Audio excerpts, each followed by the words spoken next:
গরমে ডাবের জল খেতে কে না পছন্দ করে, কিন্তু জানেন কি, ভুল সময়ে বা ভুলভাবে ডাবের জল খেলে শরীরে উপকারের বদলে ক্ষতিও হতে পারে।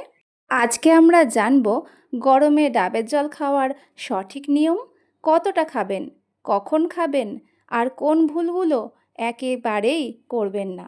ডাবের জল একদম ন্যাচারাল ইলেকট্রোলাইট ড্রিঙ্ক। এতে থাকে পটাশিয়াম, সোডিয়াম, ম্যাগনেসিয়াম, যা শরীরকে হাইড্রেট রাখে। গরমে ঘাম দিয়ে শরীর থেকে জল বেরিয়ে যায়, এই সময় ডাবের জল শরীরকে দ্রুত ফ্রেশ করে। এটা হজমেও সাহায্য করে এবং শরীর ঠান্ডা রাখে। ডাবের জল খাওয়ার সবচেয়ে ভালো সময় হলো দুপুরে, রোদের থেকে এসে 15-20 মিনিট বিশ্রাম নেওয়ার পরে।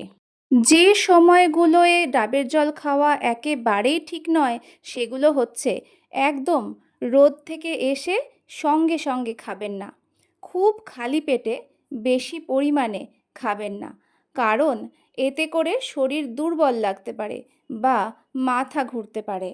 একটা ডাবের জল একসাথে সবটা খুব তাড়াতাড়ি খেয়ে নেবেন না, এতে করে ডাবের যে উপকারগুলো শরীর অ্যাবজর্ব করতেই পারে না। অন্ততপক্ষে 25-30 মিনিট ধরে ডাব অল্প অল্প করে সিপ করে খান। অনেকে মনে করেন ডাবের জল যত বেশি তত ভালো, কিন্তু এটা পুরোপুরি ভুল ধারণা। দিনে একটা ডাবই যথেষ্ট, খুব বেশি হলে 2টো, কারণ ডাবের জলে পটাশিয়াম বেশি থাকে।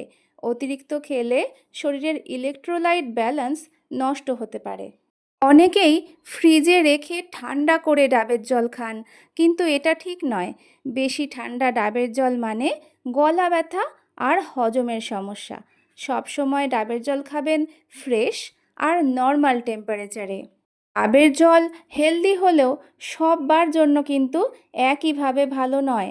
যাদের ডায়াবেটিস আছে, যাদের কিডনির সমস্যা আছে, বা যাদের লো ব্লাড প্রেশার আছে, তারা নিয়মিত ডাব খাওয়ার আগে অবশ্যই ডাক্তারের পরামর্শ নিন।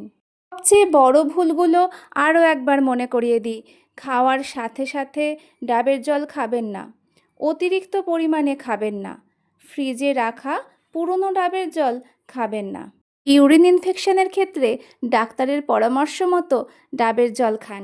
তাহলে বুঝতে পারলেন তো, ডাবের জল খুবই উপকারী, কিন্তু সঠিক নিয়মে না খেলে তার বেনিফিট পুরোটা পাবেন না। আর সংক্রান্ত এরকম অনেক ইনফরমেশান পেতে সাবস্ক্রাইব করে রাখুন। এই ভিডিওটা ভালো লাগলে লাইক করে দেবেন।